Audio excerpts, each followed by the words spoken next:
such a pleasure to be right here with you on the India Development Debate on ET Now. I'm Supriya Srinath, and straight on to the big discussion and debate that we have for you on the show this evening. It really is ally trouble for Narendra Modi and his government just a day after the Telugu Desam party walked out of the coalition, protesting the government's decision to not accord any special status to Andhra Pradesh. The two BJP ministers in the Naidu government are all set to resign today, even as the relations between the BJP and the Janata Dal United came under fresh strain. The Akali Dal has gone a step ahead, stating that the Modi government should learn the coalition dharma from the Vajpayee Sarkar, making it amply clear that all is not well within the NDA's fold. Remember, BJP's oldest partner from Maharashtra, the Shiv Sena, has dropped enough signs of a possible pullout from the Modi government. Interestingly, the dissent within the ruling front is coming in open at a time when the countdown for the 2019 general elections is getting closer. Now, the political realignment at the centre is likely to have some impact on the assembly elections to three key states, including Madhya Pradesh, Rajasthan and Karnataka. The first signs of a major crack within the NDA and what it really means to national politics, to the opposition, to the Congress and to India at large is a big topic of discussion right here on the India Development Debate this evening. A special panel joins me right here. Syed Zafar Islam representing the BJP, Pallam Raju, spokesperson of the Congress and former Minister of State in the HRD. We've got KC Tyagi, spokesperson JDU, Lanka Dinakar, spokesperson TDP, and Sanjeev Srivastava, senior journalist, Nirja Chowdary, political commentator and columnist. Thanks each one of you for being with me. And Mr. Dinakar, I must start the discussion with you, and I have to refer to the divorce of sorts that we are seeing. Late last night at 10:30 p.m., Chandrababu Naidu does a press conference, and he says the two ministers will withdraw. But yet this seems to, but yet they will continue to be a part of the NDA. This seems to be a very step-by-step divorce. This isn't annulment of marriage altogether. This is a step-by-step divorce. Why is the TDP extending the process over a long period? If you want to walk out, why don't you walk out of the government as well as the alliance right now? Politics is beyond the marriage considerations. Of course, as everyone who attended here well aware the fact that entire Simandra people agitated on unscientific bifurcation of the United Andhra Pradesh. Main concern on that particular day is revenue sharing considered on the location basis. All assets were located in Hyderabad. Revenue generated assets were created in Hyderabad with common funds of United Andhra Pradesh. That is the primary one. And after coming into the force of AP Reorganization Act, the provisions incorporated in the AP Reorganization Act also, assets sharing based on the location, revenue sharing based on the locations, liabilities sharing population basis. It is the fundamental flaw in the Act itself. So, in order to mitigate all these problems, Honorable Venkaiah Naidu Garu and Arun Jaitley, both together as a Rajya Sabha member, insisted special category status for Andhra Pradesh. Mr. Dinakar, I know the merits of the case. I'm not going into that. I'm asking you a simple question. If this is really being done on principal issues, on issues of the fact that Andhra Pradesh is not going to get a special status, why not complete the divorce in one stroke? Why step by step? First, we're going to withdraw the ministers, but we will continue to be a part of the NDA. I get your point. I know you don't want to make a specific commitment there because the BJP is also trying to reach out at this hour. But I'll quickly get the experts before I go across to the politicians. And Nirja Chowdary, what do you make of this step-by-step divorce? What do you make of this growing acrimony between the TDP and the BJP? The TDP wants to call it quits and still wants to keep one foot in the door. What do you make of the whole high-voltage political potboiler that seems to be in the making?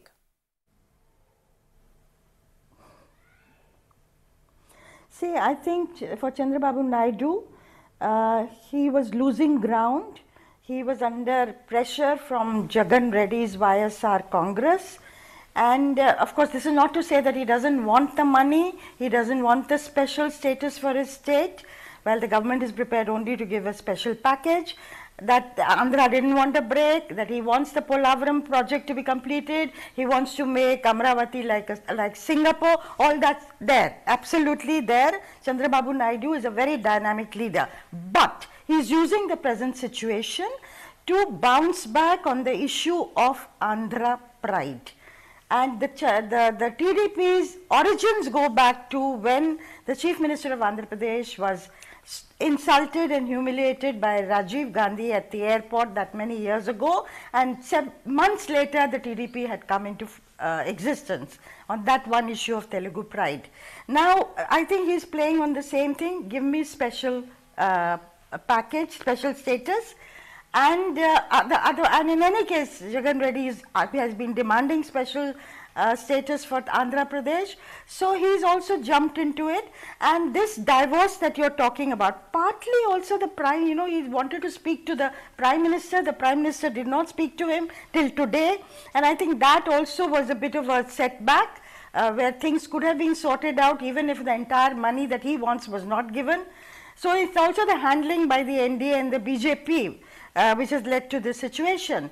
But I think he doesn't want to completely break. He is bargaining hard, as are all the other parties, regional parties who are allies of the NDA. Janata Dal U also is doing this. The interesting thing to me is that soon after the stupendous victory in the Northeast, the regional parties are flexing their muscles. Yeah, and I think that should be the opposite. Yeah, exactly. And I think that's one of the things that we are going to talk about in this show, that what is it about the Northeast victory where the regional parties are now beginning to flex muscles. In fact, if anything, this should have perhaps made room for the regional parties to toe the BJP line. But Sanjeev Srivastava, to you then, what do you make of this growing acrimony? This divorce is step by step. They want to withdraw their ministers and perhaps will be done, but they still want to keep a foot in the door. Why is it that this annulment of marriage is not happening at one go? Do you believe that TDP and the BJP can both afford to part ways at this stage? Well, that's for the TDP and BJP to decide, but Supriya, what I think is that Chandrababu Naidu is quite a consummate politician. But sometimes he gets it wrong. In 2004 he got it very wrong when he forced the NDA or the BJP partners of his to prepone the elections. He was the one who convinced Pramod Mahajan and Atal Bihari Vajpayee to go in for early elections, because then those early elections would have coincided with the Andhra Pradesh elections, and as luck would have it, both the TDP and the BJP lost. Now again, because the national elections and the Andhra Pradesh elections, Vidhan Sabha elections will coincide, Chandrababu Naidu wants the best deal for himself in terms of electoral politics. So he is toying with the idea. If he goes with the BJP, he gets the BJP cadre, but there is not much of it in Andhra Pradesh. He loses the minority vote, which is in substantial number. So he is weighing his options as he plays this game of brinkmanship. So that's what the TDP is doing. BJP, I really don't know why they haven't handled TDP better. I remember in the budget session, I was told that on the last day of the budget session, when the two TDP ministers were actually protesting in the parliament, they were quite roundly rebuffed by the party chief, Amit Shah. Now that's hardly a way of handling allies. You have to, even if you don't like their behavior, even if they are being recalcitrant or throwing, doing tantrums, you still have to handle them with kid gloves, because you are a nobody in Andhra Pradesh. You are piggybacking on TDP. So that's one thing. The other thing which you were discussing very interestingly, which Neerja also mentioned, is that why this all is happening in the wake of what the BJP is projecting as a huge victory in Northeast. Yes, the victory in Northeast is huge. It has national strategic implications. Right. But I'll just take one more sentence. No. But in the national electoral arena, the BJP's Northeast win cannot wash away the loss in Rajasthan or the loss in Madhya Pradesh, which are electorally more crucial. So I think somewhere the allies are sensing little bit of vulnerability, weakness, demanding their pound of flesh. Oh, absolutely, and that's exactly what we will discuss in just a minute from now. But I want to quickly get the BJP and the Congress on this, and Pallam Raju and Syed Zafar Islam have been rather kind to wait for their turn. And Zafar Islam, why have you not been able to handle the TDP well? While, I'm just going to be the devil's advocate for a minute and say that Chandrababu Naidu's big grouse is not just the fact that Mr. Jaitley has said there can be no special status and it will not be given even though monetary compensation will come in. But his grouse yesterday, at least in the press conference, was that he hasn't been handled well. The BJP has turned arrogant. You're making it out to be as if they are greedy and they are asking for too much. And you know, so the acrimony is also on account of how they have been handled. Why has the BJP been so high-handed with the TDP? It has been a very crucial and a long-standing ally of yours. Supriya, there is absolutely no merit in that. Absolutely no merit. We believe in coalition dharma and we follow it very sincerely. So such rumors or a statement by anybody has absolutely no merit, is baseless, and there is no element of truth in it. As far as Bharatiya Janata Party is concerned and our relation with all these allies, we have very strong bonding with everyone, and we respect. Like a disciplined party we are, we respect them with sincerity. As far as the TDP is concerned, TDP has been briefed in 2016 itself. The special status tag cannot be given purely because the 14th Commission has annulled it, and this ceased to exist anymore. So this tag cannot be given. However, all the benefits which would otherwise would have accrued to the state purely because of having the special status, that will come to the Andhra Pradesh. So that and the TDP chief minister at that point in time had readily agreed that the benefit which has to come to Andhra Pradesh will continue. However, the tag will not there purely because it ceased to exist from the. I get your point. Zafar no, we are very surprised.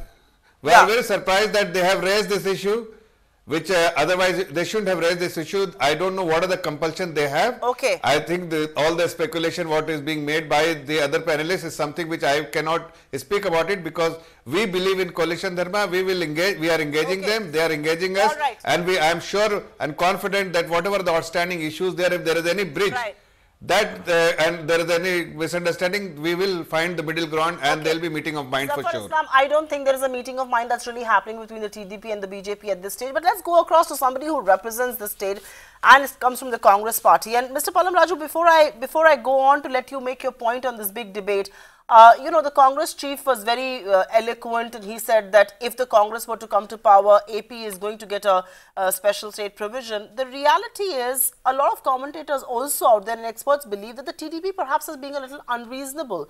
The finance minister has said a special status can't be granted, but money compensating the special status can be given. And you know, the 14th Finance Commission, for instance, has done away with the special status. So the centre believes that while that has been done away with, the revenue deficit has been met, and so the demand for a special status is a little too difficult to meet right now. If Andhra Pradesh is granted special status, then what about a state like Bihar and Jharkhand that have lower revenues? Why not have special status for them also? Especially with such high levels of devolution of money going to the states and the GST and all of that, can special status be accorded at all? And is TDP being a little unreasonable? Because at the heart of this, is this really economics or politics? That's the simple point I'm trying to make. How does the Congress stand to defend or oppose this argument? First of all, I would like to correct the point of view about the special category status. It was only awarded after a very detailed discussion in Rajya Sabha by all the parties involved, and they agreed to the justification that special status to Andhra Pradesh was justified only because all the revenue that was accruing to the United States from Hyderabad had now been given to Telangana. And in order to compensate Andhra Pradesh, they decided that special category status was a justified demand.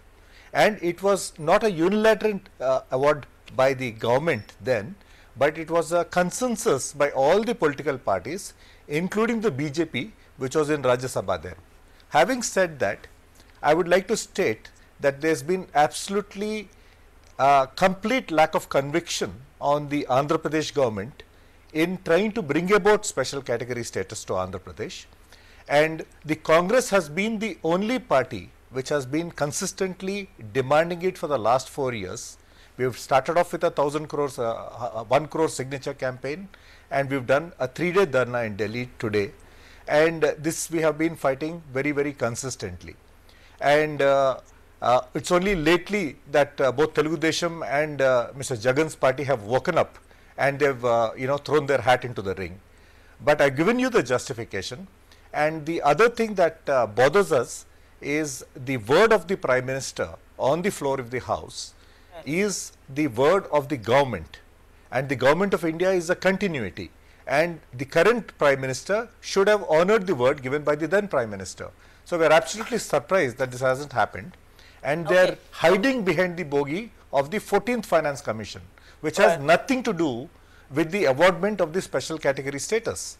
We understand that there has been an increase in the devolution of funds to the states subsequent to the recommendations of the 14th Finance Commission. I understand. But that's no justification or no reason at all for not awarding the special category status. Just hold your thoughts there, Mr. Pallam Raju. I hope I made my point. I get that point, and I think that point is well taken. And I'm going to ask Mr. K.C. Tyagi to respond to this. And Mr. Tyagi, the question is very simple. Mr. Manmohan Singh, as then Prime Minister, made this promise on the floor of the House, which then also was supported by then Leader of Opposition, Arun Jaitley. So there was a broad political consensus on this happening. Andhra agreed to bifurcation on the promise that it is going to get a special status. Now things have changed today. People are right. The finance flow, the flow of taxes and all of that entails the fact that states are getting more money. As a member of, of an ally as well as a member of another political party, what is your take on this? Is the TDP justified in sticking to its demand? And is the BJP to be blamed? Because even the Prime Minister, while he was in Tirumala, had promised a special status. This Prime Minister, Mr. Modi, had promised a special status for Andhra Pradesh. Where do you believe the fault lies? Or is this entire thing just about politics and not so much about special status and economy and all of that really? Supriya जी, आपने कई सवाल एक साथ किए हैं। आप सबका जवाब दे धीरे दीजिए धीरे सर। संक्षेप में सबके जवाब दूंगा। ये राज्यों के साथ लगातार भेदभाव होता रहा। कुछ राज्यों को ज्यादा आर्थिक सहायता मिलती रही और जो बीमारू राज्य बने उनको कम सहायता मिली। तो इसको लेकर के राज्यों में बहुत डिसकंटेंट था, जिसको लेकर के बाद में 3 राज्यों को स्पेशल राज्य का दर्जा दिया गया, असम, नागालैंड और जम्मू कश्मीर। लेकिन 15 नवंबर 2000 को जब अटल जी के नेतृत्व में एनडीए की सरकार थी तो बिहार अलग राज्य बनाया गया। उस समय भी जितने भी संसाधन थे वो सब चले गए झारखंड के साथ। झारखंड के साथ बोकारो स्टील चला गया, जमशेदपुर चला गया, टाटा स्टील चला गया, धनबाद चला गया, कोल चला गया, माइंस चली गई, कोडरमा चला गया और बिहार में गरीबी और भुखमरी लाचारी के अलावा कुछ नहीं बचा। उस समय हमने सबसे पहले डिमांड की थी कि बिहार को विशेष राज्य का दर्जा दिया जाए। पूरी विधानसभा ने सर्वसम्मति से इंक्लूडिंग आरजेडी सबने प्रस्ताव पास किया। उसके बाद प्रधानमंत्री मनमोहन सिंह जी को 1 करोड़ लोगों से सिग्नेचर कराए, उनको दिया। उसके बाद उन्होंने रघुराम राजन कमेटी बना दी और उस कमेटी ने ही सब कवाड़ा किया। जिस समय राजू साहब मंत्री थे केंद्र सरकार में, उस समय रिपोर्ट आई थी कि नहीं, विशेष राज्य का दर्जा नहीं दिया जा सकता। उन्होंने कैटेगरी की उड़ीसा और बिहार सबसे ज्यादा गरीब राज्य हैं, इनको स्पेशल पैकेज दिए जाएं। तो आज राजू साहब जो कह रहे हैं, मैं उनकी बात को डिनाई नहीं करता। मेरा ये मानना है कि आंध्र प्रदेश का भी बिहार की तरह से ही फिट केस है कि स्पेशल राज्य का दर्जा दिया जाए। लेकिन वहां स्पेशल राज्य का दर्जा पार्टियों के झगड़े में बट गया है। कौन पार्टी ज्यादा लीड ले, वाईएसआर ले, टीडीपी ले, कांग्रेस ले, लेकिन बिहार में ऐसा नहीं था। मैं इस मुद्दे को थोड़ा और बड़ा करना चाहती हूँ और सिर्फ आंध्र प्रदेश और टीडीपी, वाईएसआर और कांग्रेस के उसमें नहीं रखना चाहती हूँ। थोड़ा सा इसको अगर बड़ा करते हुए बात करें, और जफर इस्लाम आपसे ये सवाल पूछूंगी इससे पहले कि मैं अपने एक्सपर्ट्स और पॉलिटिशियंस के पास वापस जाऊं। While this has been a TDP issue, while we are seeing an acrimony between the TDP and the BJP, this isn't just one ally who's miffed with you.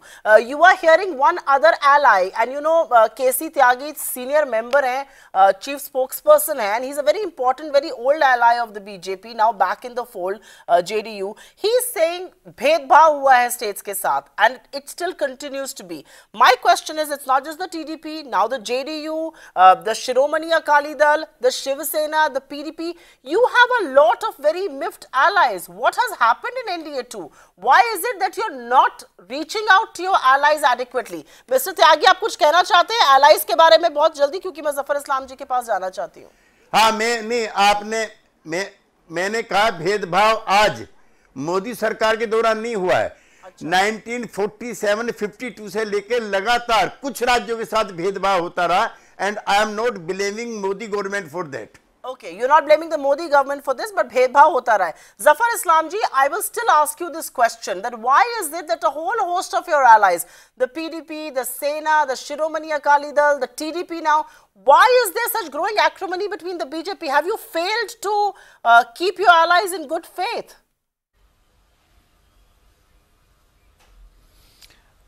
That is your perspective. We are not experiencing what you have just narrated. We have a very strong equation with all the allies partner. There is absolutely when you have a large team, there is bound to happen some misunderstanding somewhere has to happen, and that those misunderstandings can be resolved, and this is what we have done in the past. If there are any misunderstanding which has been resolved with engaging them, having a dialogue with each of the ally partners, and this is what we have demonstrated in the past. And if whatever is the current situation, as I said earlier, that the TDP leadership has been engaged, and our senior leaders are also have been engaged, so they are discussing, and I am sure it will get resolved. Okay, I want to take this across to Nirja Chowdary. And Nirja Chowdary, many people believe one of the reasons why the ally BJP relationship is very different now vis-a-vis how it was under Mr. Vajpayee, where the coalition dharma has often been quoted, is because Mr. Modi's own popularity is extremely high, much higher than any of his ally, and which is why he and Amit Shah can afford to take the allies perhaps for granted. I mean, he could have well formed this government without the ally support. Do you believe that electoral victory and the indomitableness on account of that is one of the reasons why allies are not being treated well?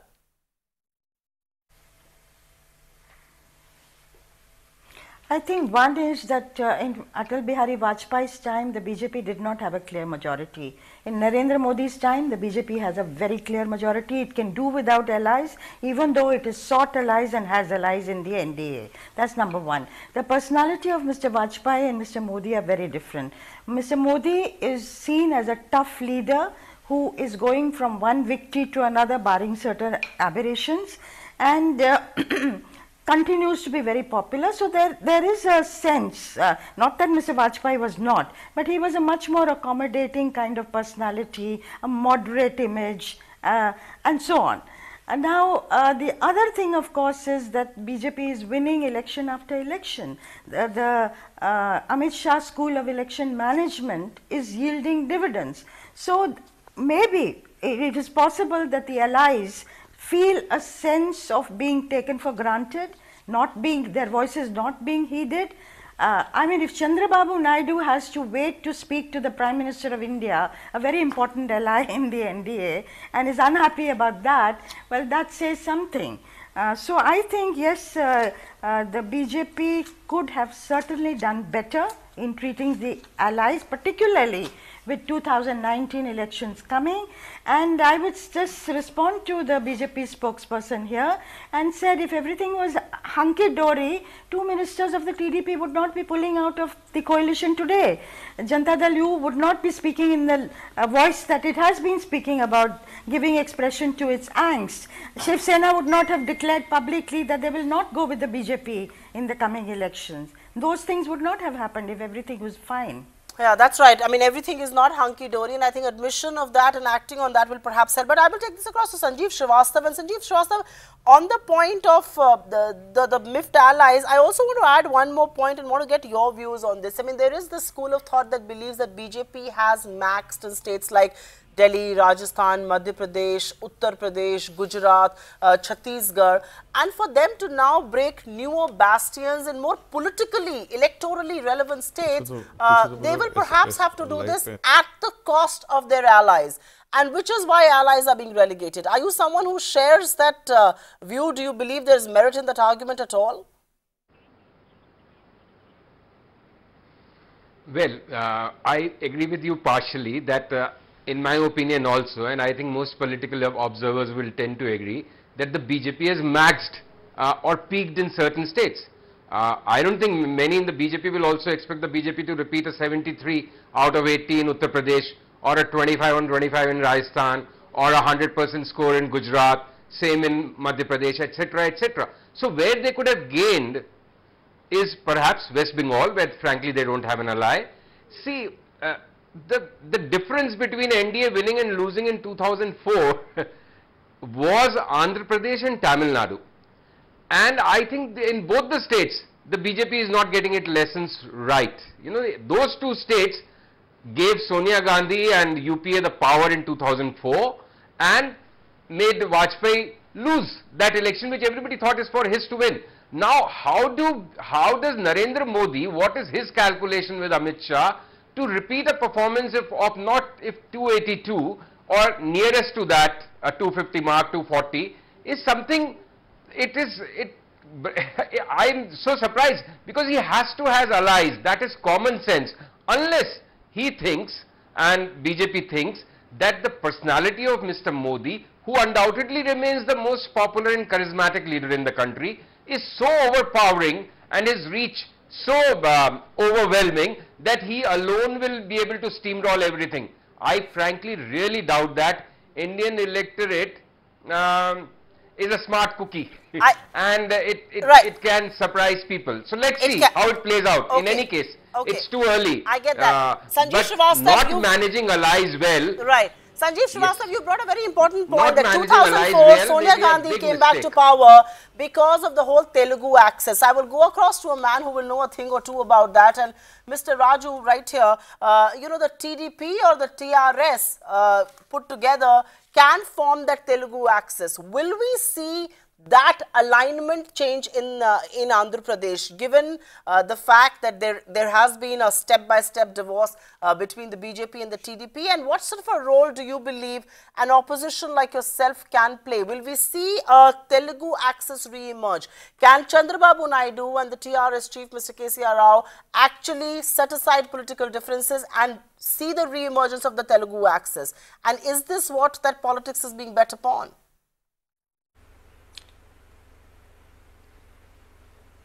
I cannot speak for the attitude of regional parties and their intentions, but the Congress party has been very, very sincere in its efforts for protecting the interests of the state of Andhra Pradesh, and so has the party been playing a very active role in the state of Telangana. Right now our concern is whatever promises were made by the then Prime Minister and then the government are honoured and they are implemented in toto as far as Andhra Pradesh is concerned. And this has been our consistent effort for the last 4 years, and we will continue to fight for it. And our leader, Mr. Rahul Gandhi, has already announced that it will be awarded when we come to power.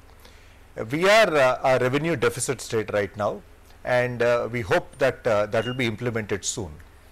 As far as pride is concerned, of course we do have we've been the largest contributor to the UPA government in the 2004 elections and 2009 elections, which have helped us come to power at the center.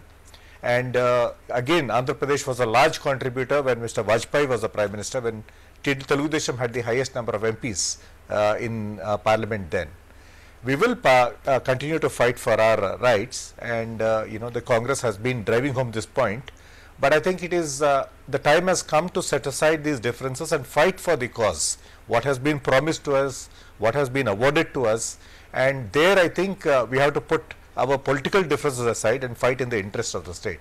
And I hope that instead of merely posturing, the TDP will do more, because their resignation of 2 ministers at this stage is too little and it's too late. Similarly, the YSR party, their posturing in Parliament also is a little too late. They should have come out onto the streets like the Congress party has been doing for the last 4 years. Nevertheless, it's not too late, and I hope that they will rise above politics for protecting the interests of the state. Okay, I will take a very quick question to Mr. Dinakar before I go across to KC Tyagi. And Mr. Dinakar, thank you for standing by. I thought we had lost that feed with you, but my question, the point that Mr. Raju made, that this is optics. Pulling your ministers out of the government is perhaps just optics, and so is YSR Congress playing those optics. What more substantial can you do? Can the Telugu pride come to the fore by setting aside differences between Mr. Naidu and Mr. Rao? Will that be a possibility? Will we see that axis re-emerge? Yesterday also I told very clearly that whenever there is a problem, all Telugu people will come together. In the entire world, entire globe, wherever they are come together, join hands together to fight against injustice. Two aspects I would like to tell you. In between my conversation, I lost my internet connection. That's why I lost my Skype. I want to tell very clearly the fact that I heard that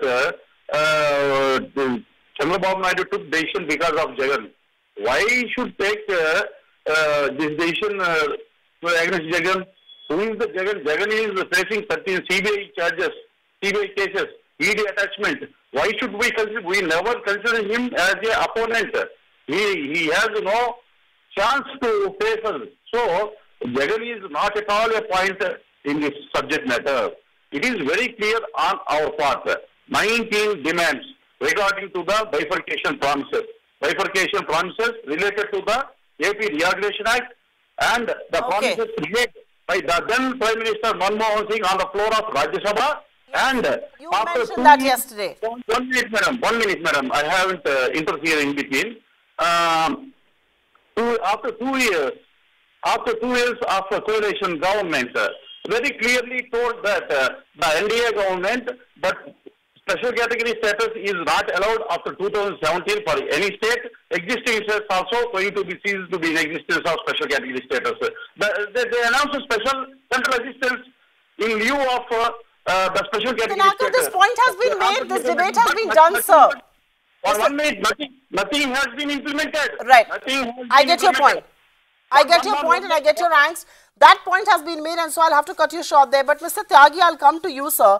आपने बात करी कि मोदी सरकार के time पर ऐसा नहीं हो रहा है, इस तरह का भेदभाव नहीं हो रहा है, 47 से होता आ रहा है.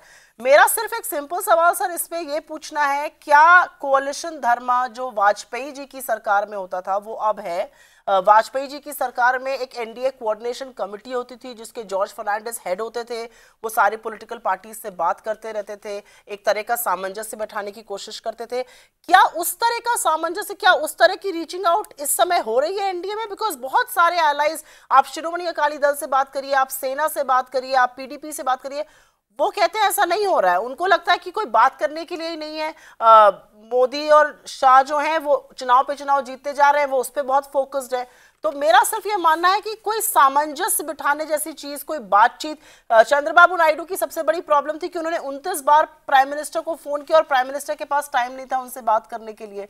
मेरा सिर्फ ये पूछना है कि एलाई मैनेजमेंट क्या वाजपेयी जी के टाइम जैसा इस समय भी हो रहा है? मैं निर्जल से एग्री करता हूं. अटल जी के व्यक्तित्व में और मोदी जी के व्यक्तित्व में फ़र्क है. उस समय की परिस्थितियों में आज की परिस्थितियों में फ़र्क है.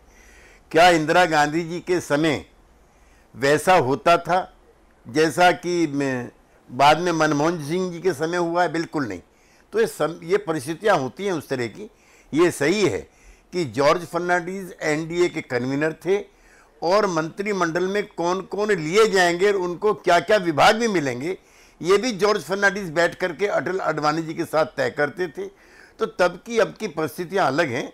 लेकिन हम एज जेडीयू आपसे कहना चाहते हैं कि और हमारी साथियों की जो कॉन्ट्राडिक्शंस हैं, जो डिससेटिस्फैक्शंस हैं, हमें काफ़ी जो वायदे किए गए थे बिहार में, काफ़ी हमें इकोनॉमिक सफलता मिली है प्राप्त करने में. लेकिन तब की अब की परिस्थितियों का मिलाप मत कीजिए, वो फिर वो कंफर्टेबल सिचुएशन नहीं है. लेकिन हम डिस्कम्फर्ट में नहीं हैं, हम कोई दिक्कत परेशानी में नहीं है. हमें तो जो मैं आपसे पहले भी कहा, राजू जी बैठे हुए हैं, रघुराम राजन कमेटी ने जब रिपोर्ट दी थी, हम लोगों ने तो ये तक बयान दिया था, Nitish Kumar ji is on record on saying कि जो हमें स्पेशल राज्य का दर्जा देगा हम उसके साथ जाएंगे। At time that we were in NDA, तो भी हमको मनमोहन सिंह जी के लाइफ के कार्यकाल में विशेष राज्य का दर्जा नहीं मिला। रघुराम राजन की रिपोर्ट जो है वो होली बुक की तरह से हो गई और ये बात ठंडे बस्ते में चली गई। मैं चाहता हूं कि अभी अरुण जेटली जी ने 14वें वित्त आयोग की रिकमेंडेशंस के आधार पर ही इसको मैंने किया है। इस पर नए तरीके से बहस होनी चाहिए कि जो क्राइटेरिया तय हुए थे विशेष राज्य के दर्जे में, अगर आपके पास आधे मिनट का टाइम हो तो मैं बताना चाहता हूं कि स्पेशल राज्य के दर्जे किसको होंगे। दुर्गम इलाके वाले पर्वतीय भूभाग को, अंतर्राष्ट्रीय सीमा से जो जुड़ा हुआ हो, प्रति व्यक्ति आय और गैर कर राजस्व काफी कम हो और आधारभूत ढांचा का घोर अभाव हो। बिहार में 4 हैं, अंतर्राष्ट्रीय सीमा भी है, घनत्व ज्यादा है पॉपुलेशन का। त्यागी जी, तो ये भी डिनाई करना जी नहीं, इसीलिए शायद कल अरुण जेटली जी ने कहा था कि अगर हम आंध्र प्रदेश को देते हैं तो हम बिहार और झारखंड को कैसे नहीं देंगे, और मैं किस मुंह से उनको बोलूंगा कि आपको स्पेशल स्टेटस का दर्जा नहीं मिल सकता है क्योंकि आपकी आय की स्थिति भी आंध्र प्रदेश से कम है। आई थिंक आपका वो पॉइंट बिल्कुल सही है। लेकिन मैं जफर इस्लाम जी से जरूर ये पूछना चाहूंगी, और जफर इस्लाम जी, जबकि अभी केसी त्यागी जी शायद बहुत उदार होकर कह रहे हैं कि उनको कोई अभी ऐसा इशू नहीं है, लेकिन मोदी जी की और वाजपेयी जी की पर्सनैलिटी में भी बहुत डिफरेंस था।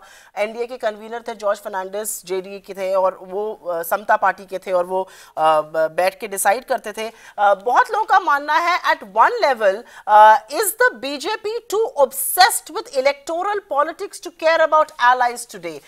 Is all the focus on winning elections of the party's top brass? I mean, you don't even have a convener today. Who's talking to the allies? आपका ये कहना टीवी पर कि हमारी बहुत अच्छे रिलेशनशिप है, शायद सच को कहीं नकारता है।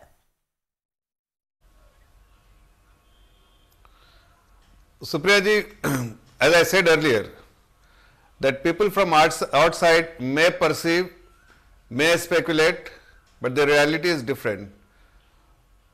There may be instances where the allies may have some issues, may have some reservation, may have something to discuss, or may have some demand. But as a team, we are collectively discussing, debating and finding the resolution of all the issues which are coming up all time and again. But let me tell you very clearly, as Tyagi has rightly said, the times have changed. Today Congress party is in a very different situation, and the kind of understanding they are having with the regional parties they wouldn't have done in 80s or 70s or even in 90s, but they have to do it. But we as a political party, we do not feel that we are a strong party. Now we have 282 seats. What we respect, our allies, they are there with us forever. And if you just recollect all the time, our senior leadership, be it our Prime Minister, be it our party president, be it our senior ministers, they have always spoken about it, and they are very vocal about it, that we respect all our allies, all our partners. We are as a team, and we collectively work, and we will collectively continue to work. Okay. There is no problem. There may be some instances where the parties may have issues. Right. Even in this case, I am telling you, the Prime Minister has spoken to the Andhra Pradesh Chief Minister, and I am very confident that even though the 2 ministers have resigned, but there are no issues as far as the financial support is concerned. We are willing to support. It's just the tag which is important, which we can resolve it. All right, Zafar Islam, I get your point on both. The 2 men have spoken, but it hasn't really gone to salvage the situation. Pallam, Raju, I have a very direct question for you, a bit of a contra question, if I may, and that question has to do with the fact that, the TDP threatened to walk out, the BJP refused to play ball, and the TDP perhaps took the best decision in its own political interest. My question is that at the end of the day, why is it that the BJP has been able to manage its, has been able to at least not play ball to the threats of the allies? The allies rode roughshod over the Congress leadership when you were in power, when the UPA was in power. The BJP has been able to be firm with the allies. The whole idea of alliances is that there has to be mutual respect. Your allies took you for a ride. I mean, look at the DMK. They insisted that they will get that one portfolio, and we saw what happened with 2G after that. My simple question is that why is it that the BJP has not played into the hands of the allies, and the Congress perhaps was far more manipulated by the allies? I would look at it as manipulation, but I think in coalition politics, there's a dharma that has to be followed. There is always a give and take, and we did give them their space, and I think it was up to them to perform. As far as the current situation is concerned, you see that absolute power corrupts absolutely. You know, I don't think that dharma is being followed as effectively as the UPA did. And well, it's a matter of choice, and it's a question of how well or how humanely you treat your partners, coalition partners, and you don't see that happening now. All that aside, I think the entire focus of the debate is on awarding the special category status to Andhra Pradesh, for which there was a proper justification. I do not want to touch on the case of Bihar or Jharkhand, and of course they may have their case. I have nothing against it. But I think the current debate, why all this unhappiness is stemming, is from the fact that the Prime Minister's word on the floor of the House is not being honored when it was coupled with a proper justification. And despite all the parties agreeing to it, the current government has failed to implement it. You may think that it is a question of sidestepping a coalition partner or whatever, but there is a lot of dismay in the Andhra Pradesh public today that it has not happened, and despite all the theatrics by the political parties, which are whatever they're doing, I hope that the current government will wake up and do justice to Andhra Pradesh. That's our only request. Fair point. I've got just last 2 minutes on the show, and I will take it across to the political experts then. And Sanjeev Srivastava, at one level, the BJP, for the BJP, political aesthetics or misgivings or distrust of the past is all melting away very quickly, is all changing very effortlessly. And is it that reshaping of political equations that is taking both its allies and its opponents by surprise? They are unable to comprehend the pace at which things are changing for the BJP and for its for its either present allies or potential new partners. Well, quite obviously, Supriya, the manner, scale, scope, and the extent of the BJP electoral juggernaut is something which has made the BJP think that it is invincible. They are the final election winning machine, and really allies don't matter. I think they are making a big mistake. And when you mentioned about UPA being manipulated, I think UPA was being blackmailed by its allies. You had agriculture and civil aviation, the Prime Minister was Sharad Pawar. For telecom, the Prime Minister was Mr. Karunanidhi. So each ally was virtually a Prime Minister in himself for his departments. But it is all a game of numbers, frankly. So whatever one may pontificate here, Mr. Raju or whoever, on the other side, I really, and with all respects, K.C. Tyagi Sahab is such a veteran political commentator, but his party and his leader, Mr. Nitish Kumar, has somehow, a man who was 4 years back thought of as the prime ministerial candidate, is today more seen as political observers as making the wrong choice at the wrong time. He dumped Modi at a time when he should have sided with Mr. Modi, and he has come back to Mr. Modi at a time when a lot of people feel that the Congress-RJD alliance may do quite well. And what is JDU? JDU did not even get its ministers in the cabinet expansion, last round of cabinet expansion. So, but the problem is JDU right now has no choice but to act magnanimous. They are completely in no man's land in Bihar. Right. Okay, I'm not going to Sorry go to for being so blunt.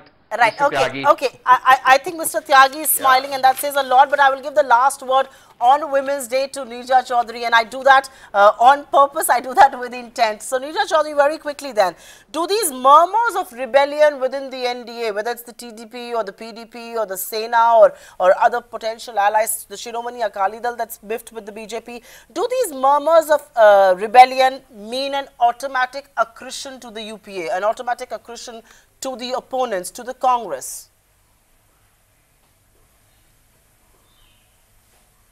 I would say simply no.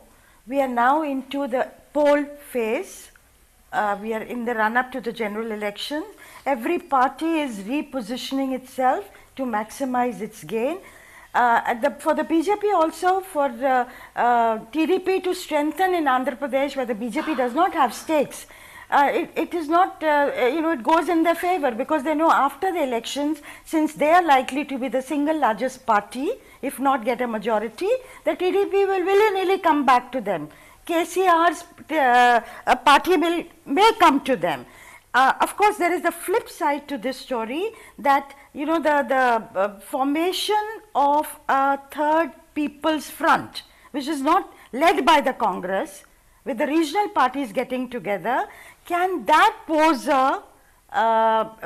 pose problems where the TDP might go, where TRS might go, and other parties may go. You see, I don't think Telangana and Andhra are problematic for the BJP. Where the BJP needs to get its allies on board on the right side is Maharashtra, where it will make a difference to its final tally. It is also in Bihar, where Janata Dal will, an alliance with Janata Dal will also make a difference. So those states, and also Punjab, where the Akalis going with the BJP will make a difference to the final tally. So I think the BJP can, afford to have TDP go the way it is going in order to strengthen its own base. That doesn't hurt the BJP. But the other allies, it has to worry about and placate them and assure them and take them along. All right. On that note, completely out of time here, but thank you very much, my wonderful panel, Neerja Chowdary, Sanjeev Srivastava, Mr. Lanka Dinakar, Mr. Syed Zafar Islam, Mr. Pallam Raju, and Mr. KC Tyagi for sparing time and being with us on this very, very special discussion where we talk about the alliance factions within the NDA and what is really happening with allies, especially the TDP, and will more follow suit. That's the big question, is it not?